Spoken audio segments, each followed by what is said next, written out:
If x plus 1 by x equals to 3, find x square plus 1 by x square. Given expression x plus 1 by x equals to 3. Squaring on both sides. X plus 1 by x whole square equals to 3 square. It looks like a plus b whole square, which equals to a square plus b square plus 2ab.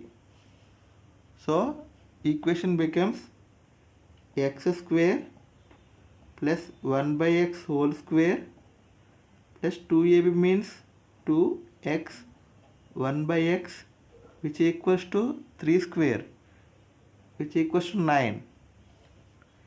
X square plus 1 square means 1 by x square plus 2 x cancel, 2 is equals to 9.